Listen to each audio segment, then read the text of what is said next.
여러분, 믿음은 안녕하십니까? 요즘 하나님을 믿는다는 사람들을 보면 그 믿음의 근본부터 잘못 믿고 있다는 것을 느낍니다. 그래서 오늘은 하나님과 예수님을 믿는 자들의 믿음의 방향을 확실하게 하기 위하여 그 기초에 대하여 말씀드리겠습니다.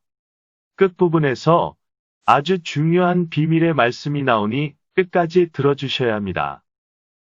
세상에서도 어떠한 사업을 하려면 큰 그림부터 그리고 나서 나머지 세부적인 것을 계획합니다. 초상화를 그릴 때도 먼저 윤곽부터 잡는 것이 기본입니다.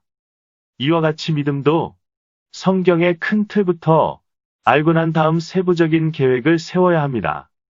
하나님께서는 성경의 모든 것을 기록해 놓으셨습니다. 착해라, 사랑해라, 감사해라 등등 수많은 말씀들을 기록해 놓으셨지만 우리는 먼저 이런 세부적인 것보다 큰 틀에서 먼저 보아야 합니다. 그래야 죽은 행실과 같은 지금의 믿음의 행위에서 벗어날 수 있습니다. 기도해도 응답이 안 되고 찬양해도 응답이 안 되고 열심히 믿었지만 성령의 은사도 못 받고 하는 이러한 것들은 하나님께서 기본적으로 정해둔 큰 틀을 깨닫지 못했기 때문입니다. 우리의 믿음의 시작은 하나님께서 밑그림을 그려놓은 그것에서부터 시작되어야 합니다. 그럼 오늘은 올바른 믿음관을 가지기 위해 하나님이 말씀하시는 큰 틀을 알아보겠습니다. 요한복음 5장 39절에 보면 너희가 성경에서 영생을 얻는 줄 생각하고 성경을 상고하거니와 이 성경이 곧 내게 대하여 증거하는 것이로다 라고 되어 있습니다.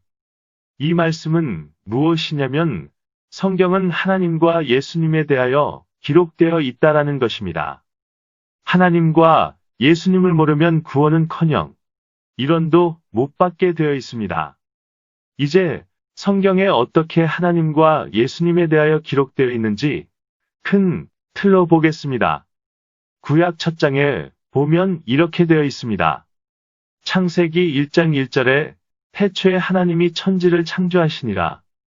이렇게 태초에 하나님이 계셨다고 하나님을 소개한 다음 창세기부터 말라기에 이르기까지 하나님의 뜻과 그 백성들을 어떻게 하신다는 내용들이 쭉 기록되어 있으면서 구약 마지막 장에서는 길 예비자를 보낼 것과 하나님이 세상에 오실 것을 말씀하시고 계십니다.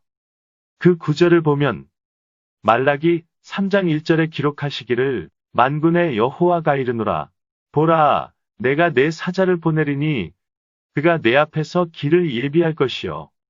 또 보면 말라기 4장 5절에 기록하시기를 보라, 여호와의 크고 두려운 날이 이르기 전에 내가 선지 엘리야를 너희에게 보내리니 하셨습니다.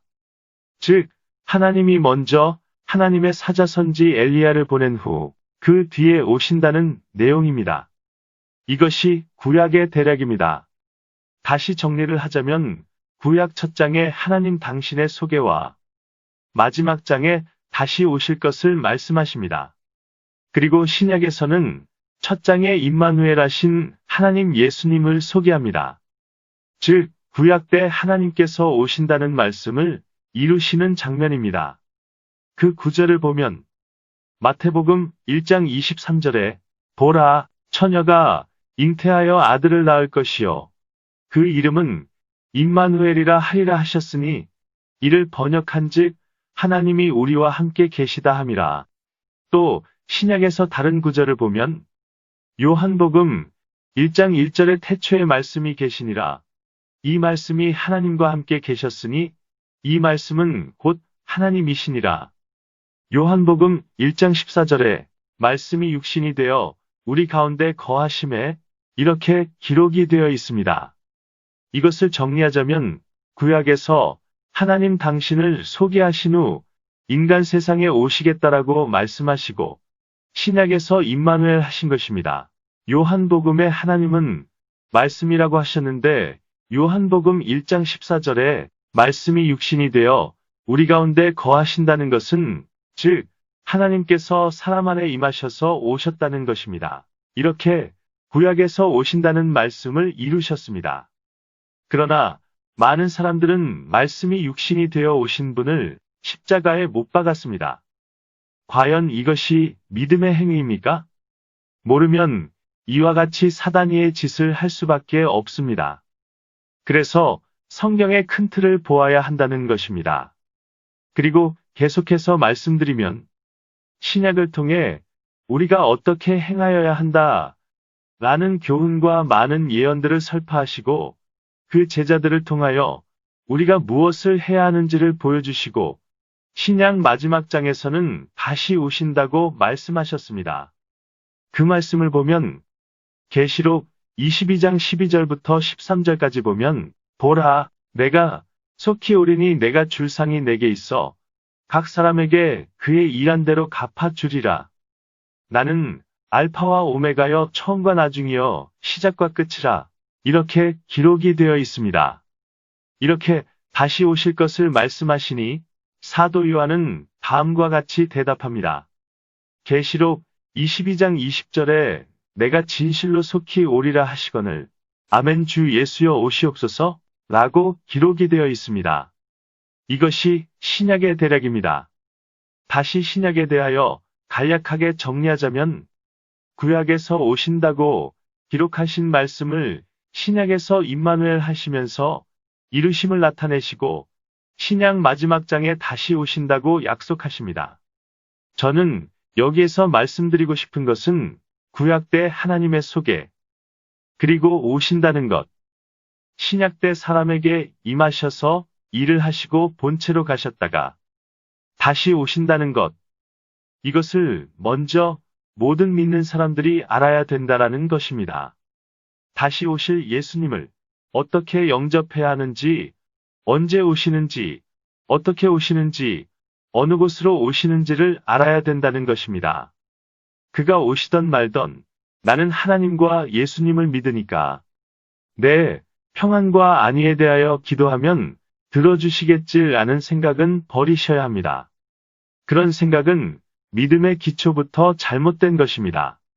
우선 위와 같은 것들을 안 다음, 영접할 준비가 된 다음, 그 다음부터는 믿음의 행위가 달라집니다. 성경에는 언제 오시는지, 어떻게 오시는지, 어느 곳으로 오시는지가 다 기록이 되어 있습니다. 2000년 전에 오신 예수님도 미가서에 보면 베들레헴에서 태어나신다고 했고, 또 선지자를 통하여 예언하시기를 나사렛에 사신다 했고, 이런 것들이 기록되어 있는 것과 같이 다시 오실 예수님도 어디로 오실지, 언제 오실지, 어떻게 오실지가 기록이 되어 있습니다.